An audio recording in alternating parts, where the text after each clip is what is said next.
Yo no grité, no lloré, ni siquiera me cubrí la cara cuando lo hizo. Solo escuché el golpe seco de su mano y luego el eco de mi propia respiración temblando en el aire. Fue rápido, casi automático, como si su mano hubiera decidido sola. Me quedé ahí, de pie, con la cuchara de madera aún en la mano y la olla burbujeando detrás de mí, como si nada en la cocina supiera lo que acababa de pasar.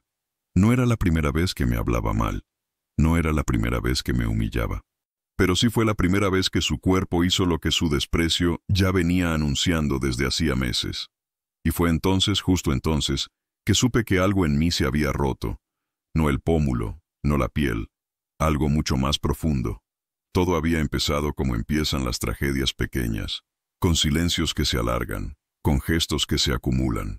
Después de que mi esposo murió, vendí la casa en la que vivimos 40 años.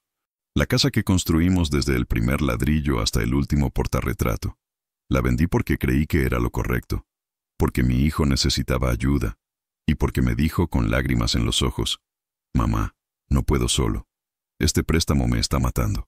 Yo no pregunté detalles, no pregunté condiciones. Le transferí el dinero que me dieron por la venta, guardé mis cosas en 2 maletas viejas y me mudé con él y su esposa a esta casa, una que, según él, iba a ser nuestro nuevo comienzo. Pero nunca fue un comienzo. Fue un retroceso lento, una erosión diaria de mi lugar en el mundo. Primero fue la habitación del fondo, sin ventana. Luego fue el cambio del juego del Wi-Fi. Después, mi taza de té desaparecida. Y ahora, el golpe. ¿Qué había hecho? Solo que el almuerzo no estaba servido a tiempo. Las papas seguían duras. El arroz no había terminado de secarse. «¿Estás sorda o inútil?», me había dicho antes de levantar la mano. No respondí. Nunca respondía. En parte por miedo, en parte por algo más duro de tragar. La esperanza de que algún día él volviera a ser el hijo que me decía, «Te quiero», en voz baja, al dejarme flores en la almohada en mis cumpleaños. Después del golpe, él se quedó en silencio también. Se pasó la mano por el cabello, murmuró algo inentendible y salió de la cocina como si fuera el ofendido. Me quedé sola. El humo del arroz llenó la habitación y tuve que abrir la ventana para no marearme. Me toqué el rostro. Caliente, ardía, pero no sangraba.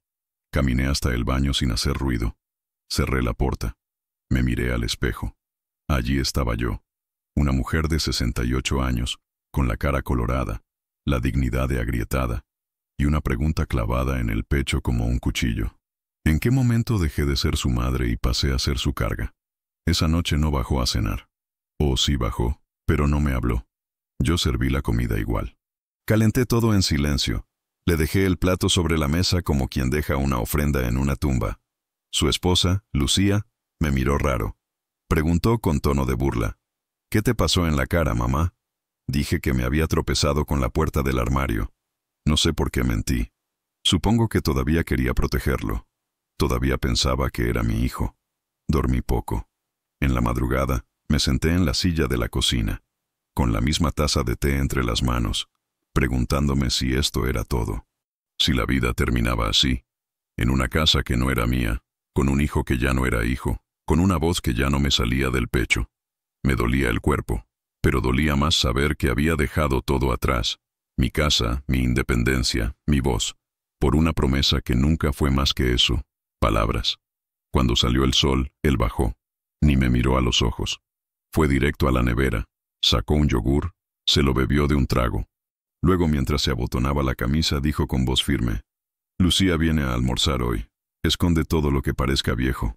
Y sonríe. ¿Entendiste? No esperó respuesta. Solo se fue. El portazo retumbó más que el golpe. Me quedé en medio de la cocina, mirando los frascos de vidrio que yo había traído de la casa antigua, las cortinas que cosí a mano, el tapete bordado por mi hermana. Todo eso, para él, era lo que debía esconderse, todo lo que yo era. Pero algo en mí ya había despertado. Algo que él no vio en mi silencio, porque mientras él se alistaba para ir a trabajar, yo ya estaba pensando en otra cosa. Algo que venía guardando a años, como se guarda un cuchillo no para herir, sino para cortar el nudo que te mantiene atada. Esa mañana, él no lo sabía aún, pero iba rumbo a un encuentro que le cambiaría el rostro.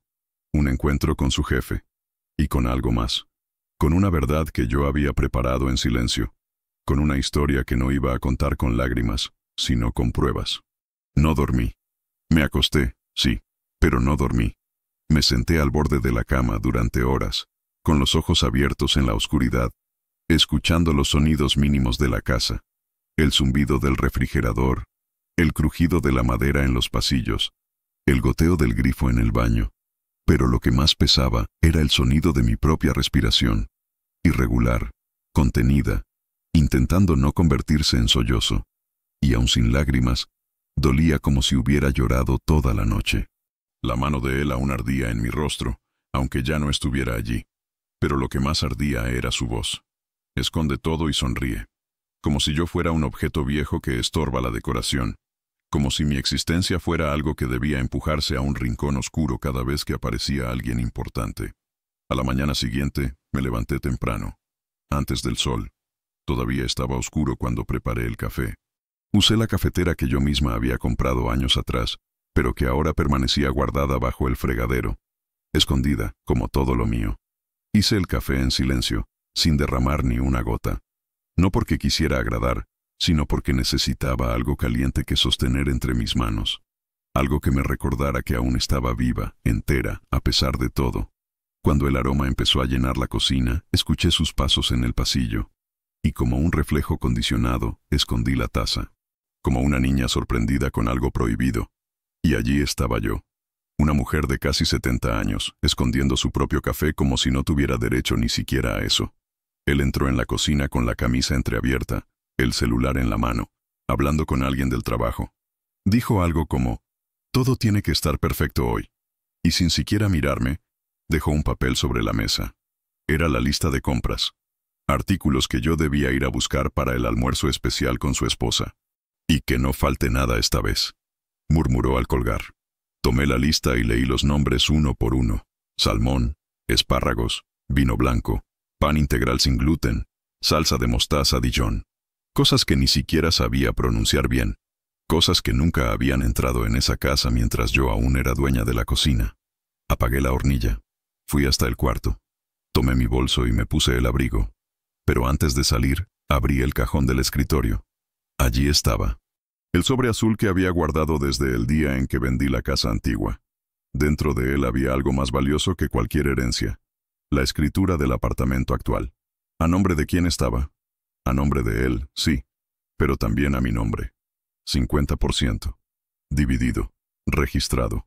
Oficial. Algo que él parecía haber olvidado, o fingía olvidar.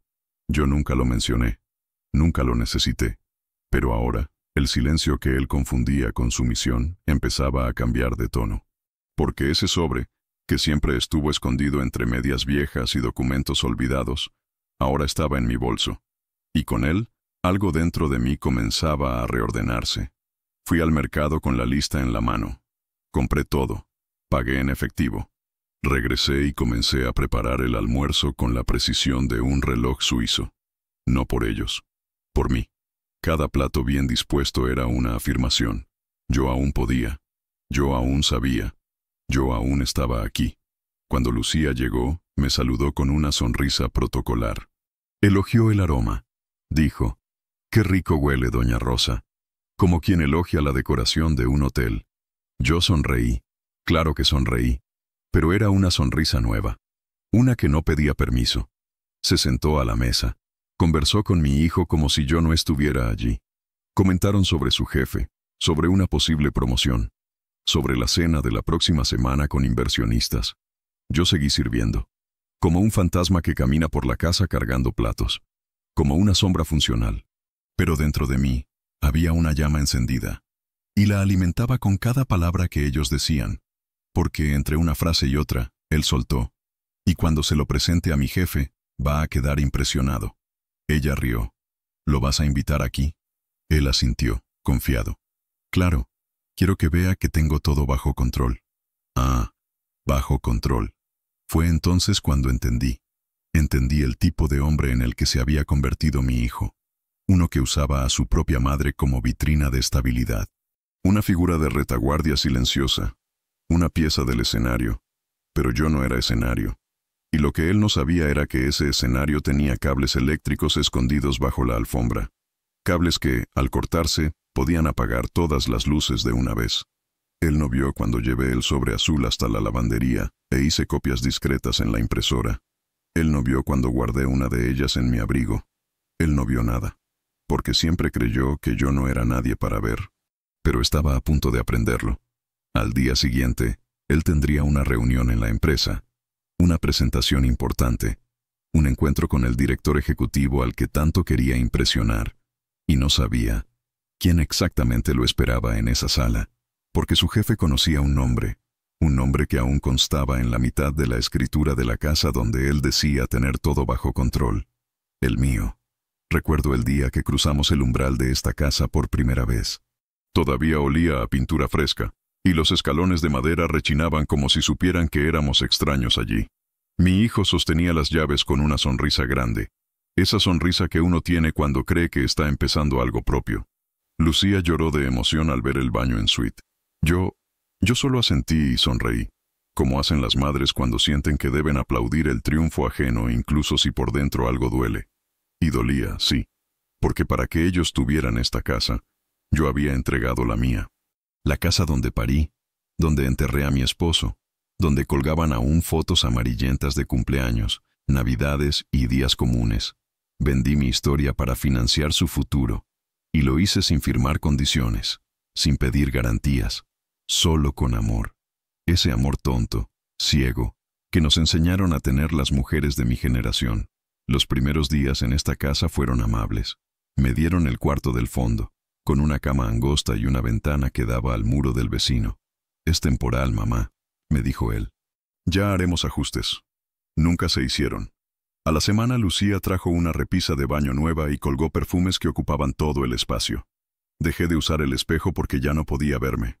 En la cocina, al principio, cocinábamos juntas. Luego, sin aviso, cambiaron los horarios. Empezaban a comer antes que yo bajara. Un día, encontré una nota pegada a la nevera. «Por favor, no usar los cuchillos grandes. Están afilados para cortar carne». Como si yo fuese una niña o un peligro. La casa se llenó de reglas no escritas. Silencios que decían más que cualquier grito. El control remoto del televisor desapareció. Las contraseñas del Wi-Fi cambiaron. Mi taza favorita fue tirada por accidente. El mantel que bordé desapareció de la mesa. La planta que me acompañaba desde la otra casa murió por falta de agua. Nadie la regó. Ni siquiera me dejaron llorarla. Una tarde, escuché a Lucía decir por teléfono: «Es como tener una sombra en la casa. No molesta, pero incomoda». Yo era la sombra, la que no hablaba, la que no comía a la misma hora, la que no tenía ni una foto en las paredes, ni una. Todo lo mío estaba guardado en una caja debajo de la cama, junto con mis pijamas y el marco de la foto de mi boda. Ya sin vidrio. Era claro. Esta ya no era mi casa. No por los papeles, yo todavía figuraba como copropietaria, sino por la manera en que me miraban, o más bien, por cómo evitaban mirarme. Nadie dice «ya no eres bienvenida» con esas palabras. Lo dicen con los gestos, con la manera en que cierran la puerta cuando creen que no escuchas, con la forma en que bajan la voz si entras en una habitación, con los «te aviso» que nunca llegan. Esta casa tenía 2 plantas, 3 baños, patio, garaje, y ningún rincón donde yo pudiera respirar en paz. Pero yo sabía algo que ellos no sabían. Sabía cómo se mueve el mundo en silencio. Sabía de contratos, de documentos, de títulos. Sabía que una casa no es solo paredes, es un nombre estampado en papel notarial. Y mi nombre aún estaba ahí, bien escrito, bien firme. El notario me lo había mostrado con respeto. Rosa Elena Vargas, decía, 50%. Y aunque había vivido esas semanas como una inquilina invisible, esa firma dormida empezaba a despertar. Empecé a moverme con más cautela. Observaba. Escuchaba. No por miedo, sino porque cuando una casa deja de ser tuya, debes encontrar otra manera de habitarla. Volví a la costumbre antigua de escribir en mi cuaderno, uno que había escondido dentro de la caja bajo la cama. Registraba cada cosa. Cuando me servían comida fría, cuando el agua caliente se acababa justo cuando me duchaba, cuando Lucía me pedía que saliera al patio cuando venían visitas. También anoté cuando comenzaron a hablar del jefe de mi hijo, Al parecer, era un hombre estricto, de los que valoraban la familia, la imagen, la estabilidad emocional de sus empleados. Irónico, ¿no? Que alguien como ese pudiera tener como subordinado a un hombre que golpeó a su madre porque el almuerzo no estaba listo. Una tarde escuché algo que encendió el interruptor. Él decía: si me dan ese contrato podré refinanciar la casa y dejarla solo a mi nombre. Mamá firmará, no se atreverá a decir que no. Lucía rió. Claro que firmará, si no sabe ni lo que firma. Fue entonces que entendí que no solo me estaban ignorando, me estaban planeando. Y ese fue el momento exacto en el que dejé de ser la sombra que ellos creían tener bajo control. Volví a abrir el sobre azul. Releí cada línea. Verifiqué fechas, porcentajes, condiciones. Luego, hice algo más. Fui al registro de la propiedad y pedí una certificación actualizada. Lo hice con mi cédula de identidad, con mi voz firme. El funcionario me trató con cortesía. ¿Es para algún trámite legal?, preguntó. Aún no, respondí. Pero pronto. Volví a casa ese día con una carpeta en la bolsa. La guardé bajo la almohada. Dormí poco, pero por primera vez en semanas, dormí sabiendo que esa casa ya no era mía, pero tampoco era de ellos. Era de los tres, y yo estaba lista para recordarles eso, porque si no me querían como madre, al menos iban a verme como dueña. Y no había nada más frío, más contundente, más poderoso, que un papel sellado con mi nombre. Mi hijo cree que me conoce. Cree que por haberme visto llorar cuando murió su padre, por haberme visto limpiar pisos de rodillas, por haberme oído pedir perdón por cosas que no hice, ya sabe quién soy. Cree que por verme callar, me tiene leída. Y eso es lo que me permitió sobrevivir. Que pensara así. Porque mientras él creía que yo me deshacía en silencio, yo me reconstruía con cada mirada que evitaba, con cada orden que daba sin mirarme a los ojos. Él nunca supo quién era su madre antes de que él naciera. Y menos aún quién había vuelto a despertar desde que empezó a tratarme como si no valiera nada. No sospechaba, por ejemplo, que yo fui la única que manejó las finanzas de su padre durante 32 años, que cada plan de aposentadoria, cada investimento em CDB, cada troca de imóvel, passou pelas minhas mãos. Ele acha que eu só fazia feijão. Mas fui eu quem multiplicou o salário mínimo do meu marido, até virar um imóvel quitado, uma casa com terreno, uma poupança sólida, aquela que um dia ele usou para salvar o próprio futuro. Ele acha que eu assinei sem ler. Mas cada assinatura minha tem motivo, tem cálculo, tem memória. Não sospechava que em meu bolso havia um teléfono antigo, sem WhatsApp, sem redes, solo números guardados. Pero uno de esos números era de Estela, mi amiga de juventud, hoy abogada especializada en derecho patrimonial. Estela y yo compartimos habitación en la escuela normalista. Ella tomó derecho, yo tomé cocina, pero nunca perdimos contacto. La vida nos distanció, pero las cartas, y luego los correos, siempre nos mantuvieron unidas. Una vez cuando murió mi esposo me dijo: si algún día alguien intenta tomar lo que es tuyo, llámame. No importa la hora. Y no sospechaban que tenía una copia física de cada transferencia bancaria que hice a nombre de mi hijo. No digital, no en la nube, impresas, firmadas, selladas, con comprobantes, guardadas en un sobre marrón con una etiqueta que decía: para cuando se olviden de todo lo que hice. No sospechaban que cuando dije, vendí la casa, no fue del todo cierto. Vendí parte de ella, sí, pero no entregué todo el dinero. Guardé una fracción en una cuenta personal, una que abrí años atrás, cuando todavía pensaba que algún día querría viajar a Córdoba, a ver las sierras donde mi esposo me propuso matrimonio. Esa cuenta seguía activa, y tenía más ceros de los que ellos imaginarían. Nunca la toqué, hasta ahora. Lucía una vez me dijo, sin saber que yo escuchaba: es tan ingenua que no sabe ni cambiar la hora del microondas. Sonreí, porque era verdad. No sabía cambiar la hora del microondas, pero sí sabía cambiar la dirección de un testamento. Sabía redactar una carta formal. Sabía registrar un documento en una entidad gubernamental. Sabía cómo se manipulan las estructuras invisibles del poder doméstico. Yo observaba y tomaba nota. Guardaba cada papel. Mantenía mis documentos originales en una carpeta sellada con cinta negra, escondida en la maleta que nadie revisaba porque olía a alcanfor y vejez. Allí, junto a las fotos de mi boda y las cartas de mi esposo, estaba el mapa de lo que un día sería mi defensa. Y tal vez, mi salvación. Una noche, después de que mi hijo se fue a dormir, bajé a la cocina. Tomé el celular viejo, marqué el número de Estela y esperé. Contestó con voz adormilada pero firme. Rosa, ¿pasó algo? Y ahí, sin temblar, sin llorar, le conté todo. Desde el primer golpe hasta la última sonrisa forzada. Escuchó en silencio. Al final dijo, envíame fotos de todo lo que tengas. Mañana, a primera hora, paso por el juzgado. No vamos a hacer escándalo, vamos a hacer justicia. Y luego agregó, ¿estás lista para que te vean de otra forma? Respondí sin dudar, estoy lista para que me vean. Al día siguiente, Lucía hizo un comentario burlón al pasar por el comedor. Hoy viene tu jefe, ¿no? Prepárate para quedar bien. Mi hijo se rió. Él no sabe que mamá vive con nosotros, mejor que no lo sepa. Y en ese momento supe que el secreto que ellos intentaban esconder, yo, sería justo lo que se revelaría, pero no como ellos imaginaban, no como una carga, sino como un pilar, como la dueña de medio techo, como la otra mitad del contrato que él estaba por presentar como hogar propio. La ironía era perfecta.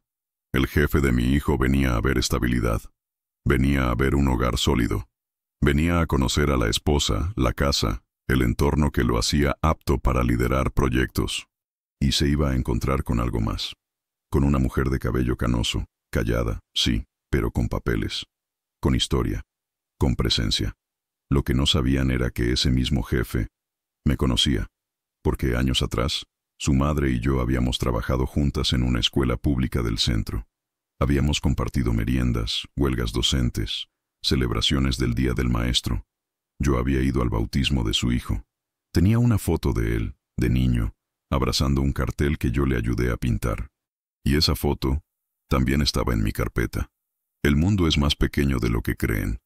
Y los secretos que ellos nunca sospecharon, estaban todos ahí, latiendo, esperando el momento de salir a la luz. Ese mediodía la casa olía a salmón con mantequilla de limón y a traición mal disimulada. Lucía había pasado la mañana corriendo de un lado a otro, esponjando los cojines del sofá, reorganizando los floreros que yo había arreglado la semana anterior como si no fueran suficientes. Hasta limpió los zócalos con una toallita húmeda, como si la suciedad pudiera delatar el tipo de hogar que realmente éramos.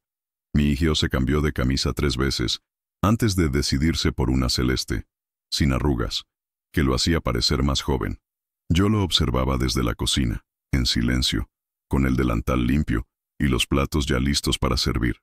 Pero algo había cambiado. En mí, no en ellos. Porque ese día, yo no era una sombra. Era una bomba con temporizador. A las 13:10, el timbre sonó. Lucía me lanzó una mirada rápida, una advertencia sin palabras. No digas nada. No estés. Me quité el delantal y me deslicé hacia el pasillo trasero. No por miedo, sino por cálculo. Desde ahí podía escuchar sin ser vista. Y así lo hice. Señor Bustamante, dijo mi hijo con una voz que no le conocía. Bienvenido. Qué honor tenerlo aquí. El aire cambió, como si la casa supiera que alguien con poder había cruzado el umbral. Lo condujeron al living, le ofrecieron agua con gas, lo sentaron en la mejor silla. Le hablaron del barrio, del silencio, de las vistas hermosas desde el ventanal que da al jardín que nadie riega. El hombre, de voz grave y pausada, hizo algunas preguntas cordiales, hasta que dijo algo que hizo que todo se detuviera. ¿Y viven solos aquí? Un silencio breve. Luego, Lucía respondió con una risa nerviosa. Sí, somos solo nosotros dos. Por ahora. Qué bien, dijo el señor Bustamante. ¿Y la propiedad está a nombre de ambos? Sí, claro, todo en regla, respondió mi hijo.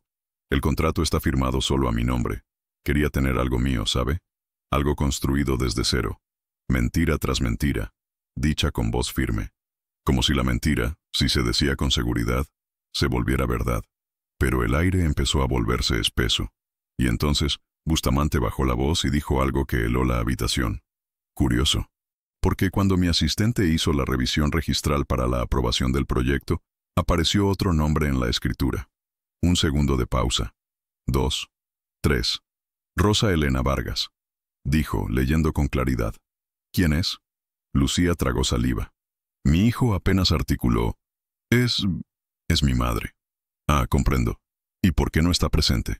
Otra pausa. Más larga. Silencio total. Yo lo escuchaba todo desde el pasillo, con las manos entrelazadas. No por nerviosismo, sino por respeto.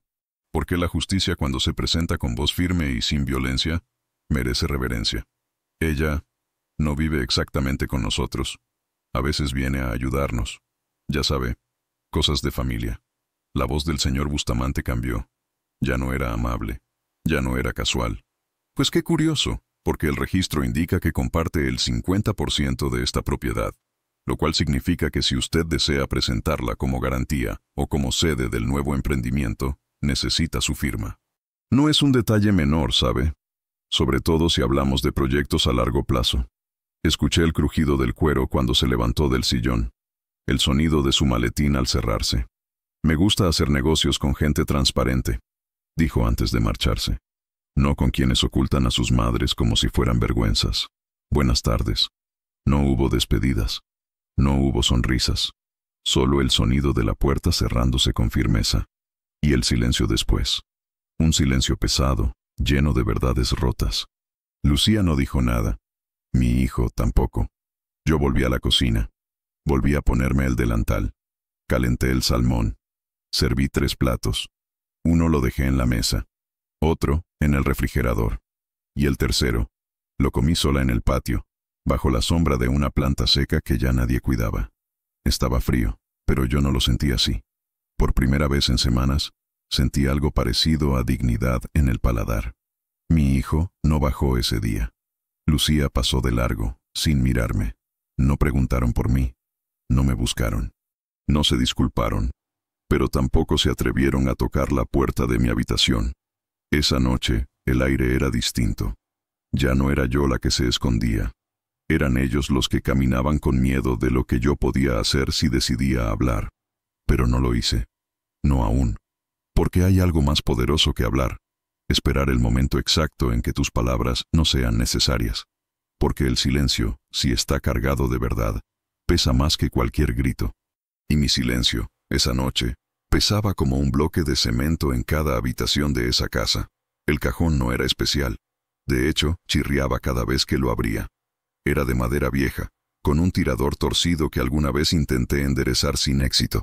Estaba en la cómoda que me dejaron en el cuarto del fondo. Ese espacio que llamaban temporal y que ya llevaba casi un año sin cambios. Allí, entre calcetines sin pareja y una bufanda que nadie recordaba haberme regalado, dormía el expediente. Un sobre de cartulina dura, envuelto con una cinta gris, como si ocultara algo más valioso que simples papeles. Y sí, lo hacía. No eran solo documentos, eran pruebas. Era la historia real, no la versión decorada que mi hijo vendía en cenas formales y reuniones de negocios. Lo abrí aquella noche, con las luces apagadas y la puerta cerrada. Afuera, el silencio tenía otro color desde que el señor Bustamante se había ido sin estrechar manos ni mirar atrás. Mi hijo no dijo una palabra durante el resto del día. Lucía se encerró en el cuarto y ni siquiera bajó a calentar su comida favorita. Todo el esfuerzo en las flores, las velas, la vajilla, se había marchitado en cuestión de minutos, porque una frase, dicha con voz firme y sin elevar el tono, bastó para derrumbar el teatro entero. No me gusta hacer negocios con quienes ocultan a sus madres. Con el expediente sobre la cama, encendí la lámpara de escritorio y pasé mis dedos por las páginas una por una. Ahí estaba la escritura, con nuestros nombres lado a lado. Ahí estaban las transferencias bancarias que yo misma había gestionado para salvarlo de sus deudas. Los comprobantes de pago, las firmas, las fechas. Cada hoja tenía su peso, no solo legal, sino emocional. Porque cada documento era la prueba de que estuve, de que sostuve, de que no fui invisible, aunque ellos intentaran borrarme. Había también un papel más reciente, una carta que había redactado con ayuda de Estela, mi amiga abogada, en la que expresaba con claridad que cualquier intento de uso de mi nombre para fines financieros, sin mi consentimiento, sería considerado fraude patrimonial. La firmé con pulso firme, como si cada letra fuera un martillo sobre la mesa. No tenía intención de usarla aún, pero la mantenía lista, por si algún día el desprecio se convertía en invasión. También guardaba algo más, un testamento viejo, uno que había cambiado hacía poco. Ya no dejaba nada a mi hijo. Todo lo que me pertenecía, desde cuentas hasta objetos, sería destinado a un refugio para mujeres mayores sin hogar. Lo decidí la noche que me miró con vergüenza frente a Lucía y dijo: «Ella está aquí, porque no tenía a dónde ir». Esa frase fue la que me quebró. Porque no era solo mentira, era una sentencia, una forma de convertirme en desecho, como si mi vida fuera un mueble viejo al que se le da abrigo por lástima, no por vínculo. Pero lo más importante que había dentro del expediente no era papel, era un objeto pequeño, metálico, redondo, una medalla con la cara de San Cayetano. Me la había dado mi esposo el día que pagamos la última cuota de la casa vieja, para que nunca falte el pan, ni el trabajo, ni el respeto, me dijo. Y durante años, la llevé en la cartera, junto al recibo del supermercado y la lista de medicamentos. Desde que me mudé aquí, la guardé en ese sobre, porque sentí que aquí sí me faltaban las tres cosas: el pan, el trabajo y el respeto. Esa noche no dormí. Me senté en la cama, con el expediente abierto sobre las piernas, y me pregunté qué me había llevado a ese punto. ¿Fue amor? ¿Fue culpa? ¿Fue esa voz interior que nos dice que los hijos merecen todo, incluso a costa de nuestra dignidad? Ya no importaba, porque esa voz, por primera vez, estaba en silencio. A la mañana siguiente, mi hijo no bajó. Lucía me miró con una mezcla de rabia y miedo. No dijo buenos días. Solo señaló la mesa y murmuró: «Hoy no hace falta que cocines». Yo asentí, no discutí, no protesté.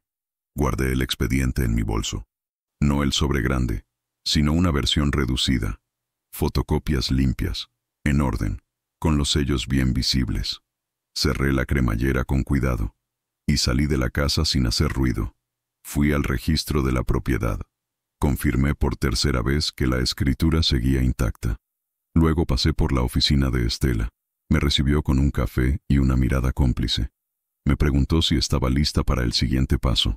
Le dije que no, todavía no, que solo necesitaba saber que podía hacerlo, que podía entrar por esa puerta y salir con un nuevo poder en las manos.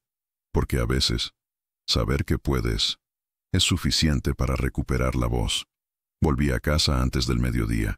Nadie notó que había salido. Nadie preguntó. Pero ya nada era igual. Yo tenía una copia de cada cosa, una llave en mi bolsillo y una certeza en el pecho. Esta vez, si me echaban, no saldría por la puerta trasera. Esta vez, sería yo quien abriría la puerta. Y no para irme, sino para mostrarles el camino de salida. Fue una mañana templada.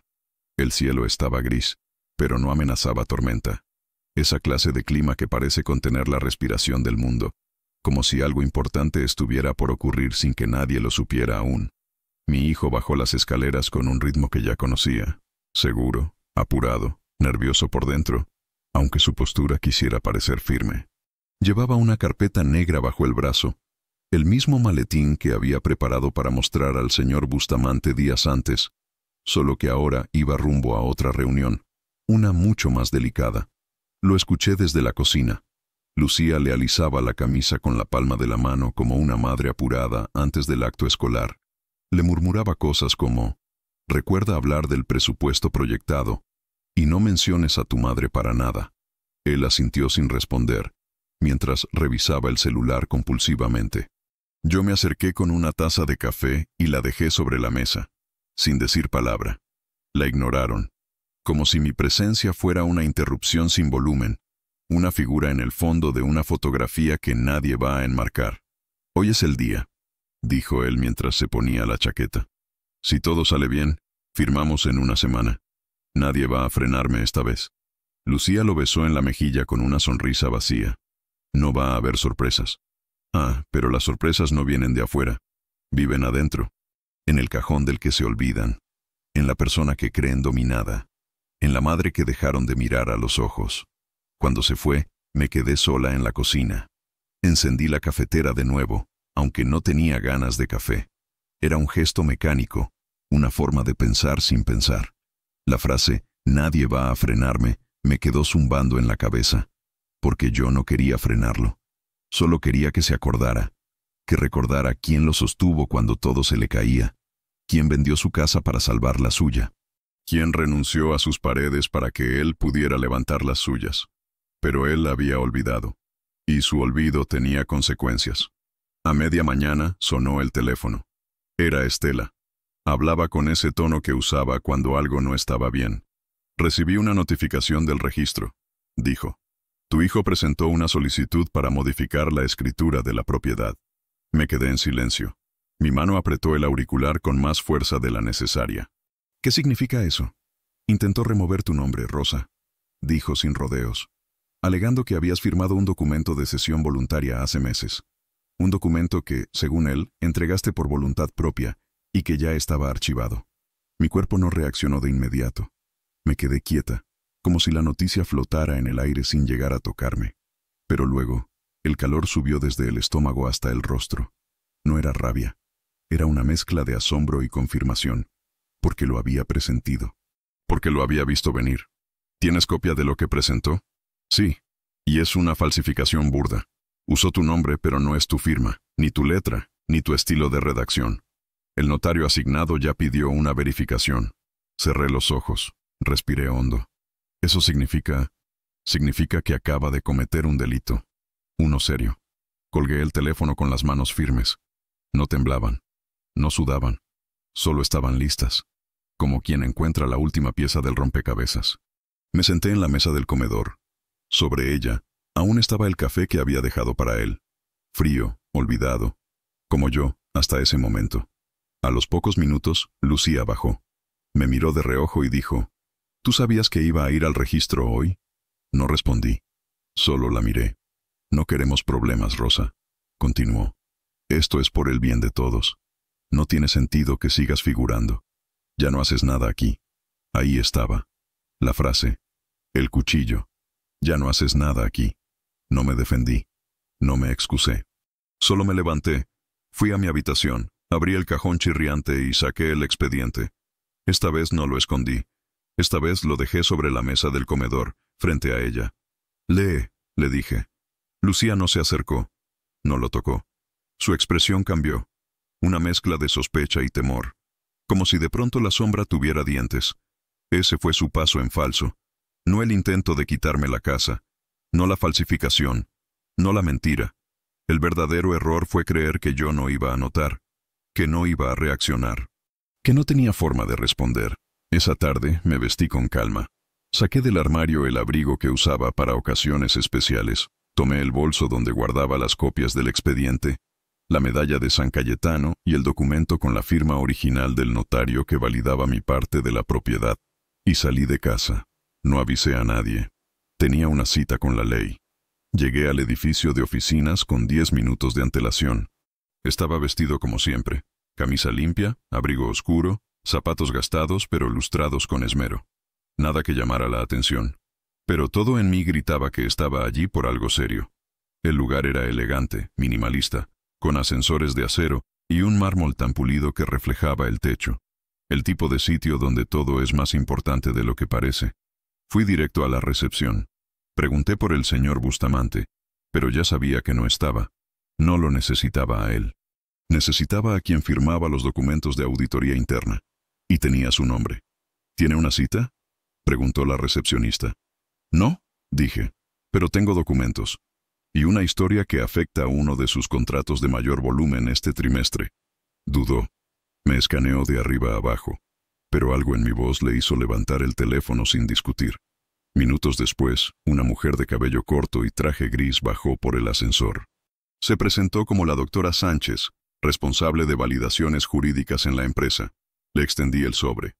Mi nombre es Rosa Elena Vargas, dije. Este es mi 50% de una propiedad que su empresa está por usar como garantía.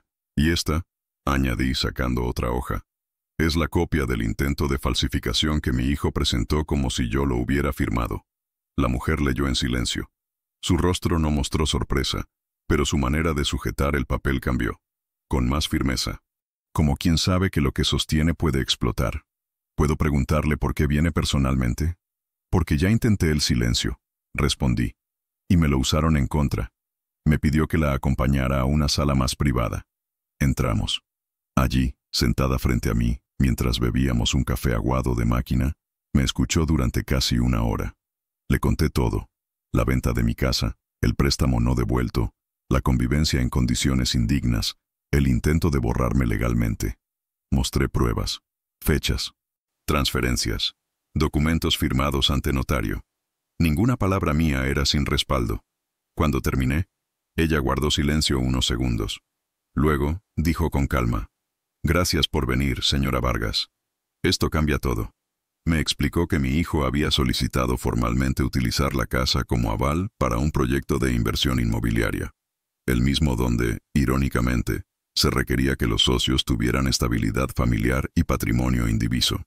Criterios que, según el señor Bustamante, hablaban de confianza, arraigo y fiabilidad a largo plazo. Todo eso se desmoronaba con cada hoja que yo acababa de presentar.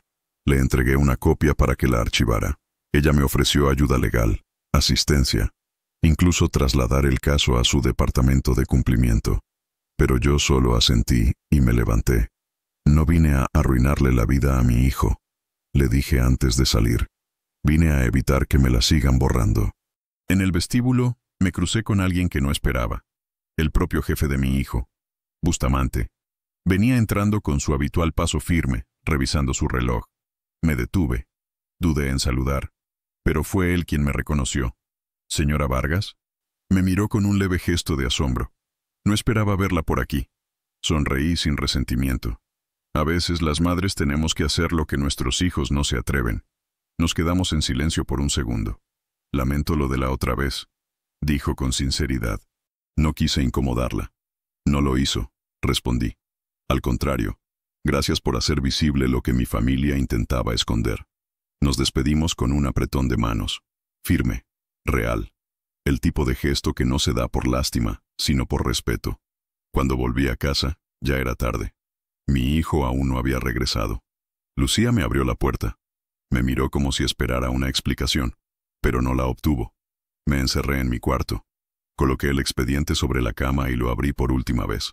Estaba completo, impecable, inatacable. A la mañana siguiente, mi hijo bajó sin saludar. Lucía intentó fingir normalidad, pero el temblor en su mano al sostener el cuchillo del pan la traicionó. Yo preparé café como todos los días. Serví 3 tazas, colocadas en línea, frente al borde de la mesa. Una para él, una para ella, una para mí. «¿Dónde estabas ayer?», preguntó sin levantar la vista. No respondí. «¿Fuiste a hablar con alguien?». Tampoco respondí. Entonces levantó los ojos, y ahí lo vio, en mi mirada. No rabia, no tristeza, no miedo, solo certeza. «¿Qué hiciste?», susurró. Tomé un sorbo de café, lo miré con calma, y dije: «Lo que tú no creíste que yo podía hacer».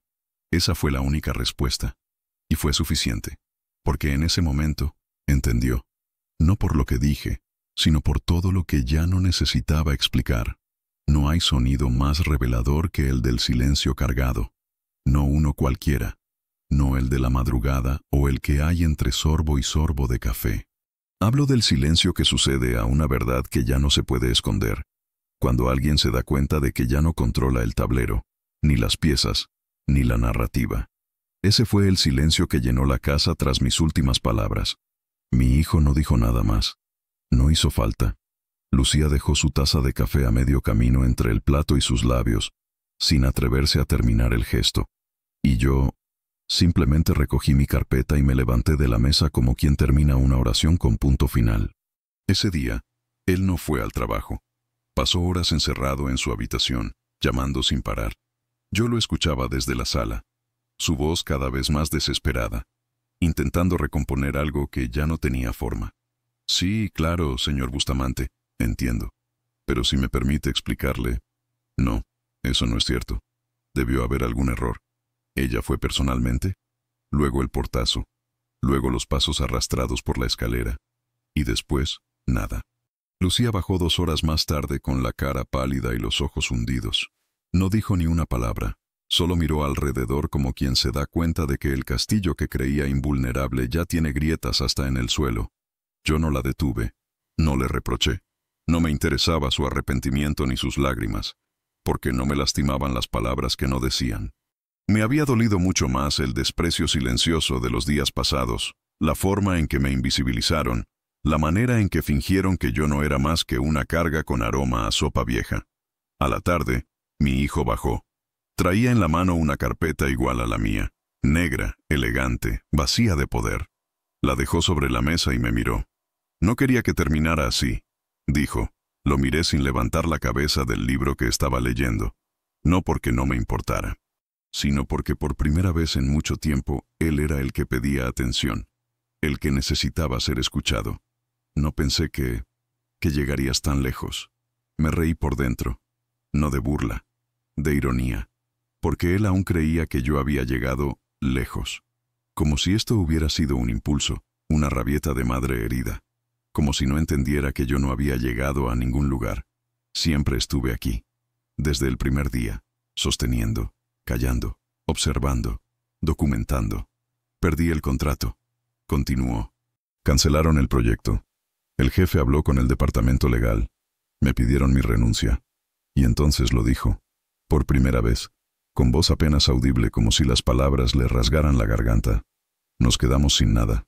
Yo cerré el libro con calma. Lo apoyé en la mesa. Lo miré con la misma serenidad con la que una vez lo miré cuando se rompió el brazo jugando al fútbol a los 9 años. Pero esta vez no había consuelo, ni curita, ni todo va a estar bien. No, hijo, dije con voz baja. Tú te quedaste sin nada. Yo todavía tengo la mitad de esta casa. No lo dije con maldad, no con revanchismo. Lo dije porque era cierto, y porque esa frase, sencilla como una cuchilla afilada, ponía cada cosa en su sitio. Él no respondió. Se quedó de pie, con los hombros caídos, mirando un punto fijo en el piso como si allí pudiera encontrar una explicación, una excusa, una grieta por donde escapar de sí mismo. Lucía rompió el silencio. ¿Y ahora qué hacemos? Yo no contesté, porque esa pregunta no era para mí.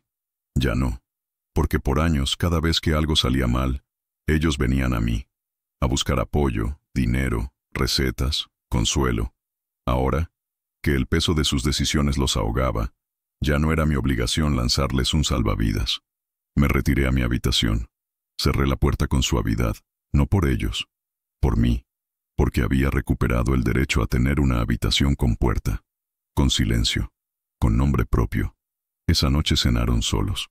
No sé si hablaron, si pelearon, si lloraron. No me importó. Encendí la lámpara de mi mesa de noche. Abrí el cuaderno donde escribo desde que llegué a esta casa y anoté una sola frase. Hoy, el verdugo entendió lo que es temerle a su víctima. No dormí mucho, pero por primera vez en años, el insomnio no venía del dolor. Era otra cosa. Una alerta interna, sí, pero también una certeza. Ellos habían empezado una guerra fría. Yo solo me defendí. Y al hacerlo, algo fundamental había cambiado para siempre. Porque un hijo que cruza ciertos límites deja de ser hijo, y una madre que sobrevive a eso deja de ser víctima. Y cuando una víctima deja de tener miedo, el victimario se queda desnudo, solo, frágil, exactamente como ahora estaba él. Pasaron 3 días sin que nadie tocara mi puerta.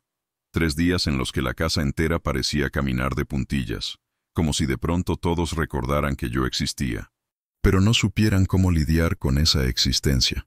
Escuchaba sus voces detrás de las paredes, los pasos suaves, las discusiones apagadas en la cocina. Pero ya no me buscaban, no pedían mi opinión, no me consultaban nada, no me ofrecían té ni preguntaban si necesitaba algo del supermercado, porque sabían que habían cruzado una línea, y que del otro lado ya no había madre, había mujer, había nombre, había papel. El cuarto día, una nota apareció sobre la mesa del comedor. Decía, ¿podemos hablar esta noche? Queremos arreglar todo. No firmada. No hacía falta. Era la letra de mi hijo.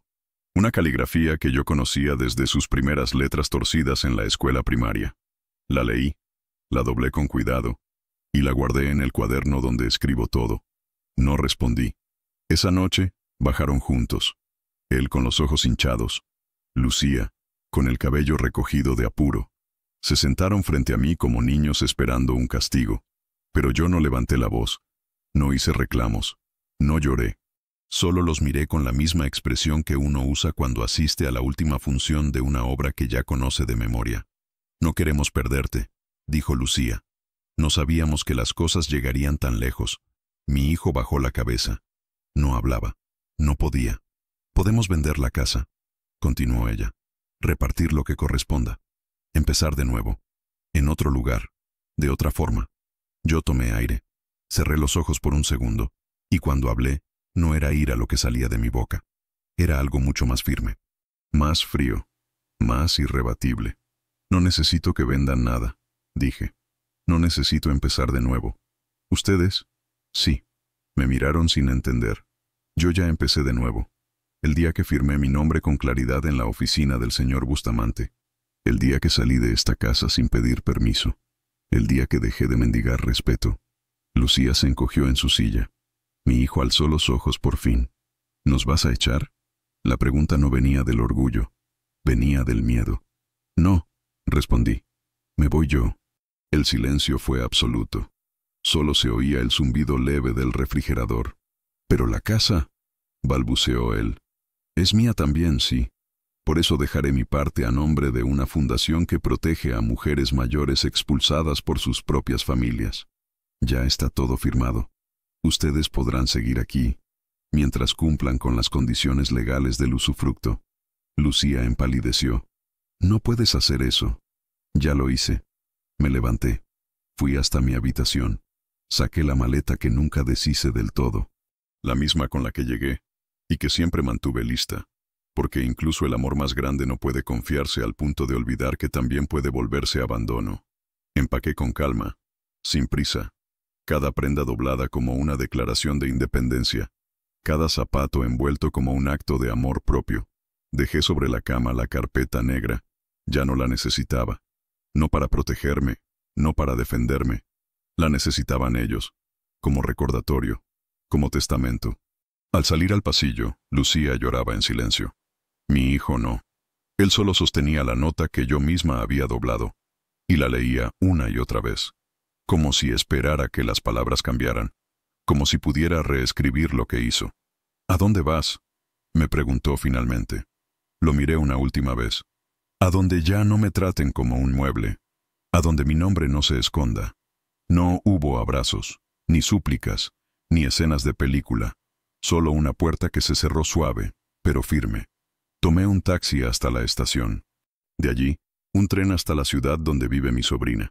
Me ofreció su cuarto de invitados hace meses, sin saber todo lo que ocurría. Me dijo, tía, aquí siempre tendrás un lugar. Entonces no lo creí. Ahora sí. Al llegar, ella me recibió con un abrazo largo, uno que no pedía explicaciones. Me preparó una taza de té y me dejó sentarme en su balcón, donde el sol de la tarde me tocó la cara sin miedo, sin vergüenza, sin silencio. Saqué mi cuaderno, el mismo de siempre, el que llené con frases cortas cuando ya no me hablaban, con fechas, recibos, traiciones, y en la última página escribí una sola línea. Un hijo puede golpear sin manos, pero una madre también puede irse sin ruido. Cerré el cuaderno, tomé un sorbo de té, y dejé que el silencio, por fin, fuera mío.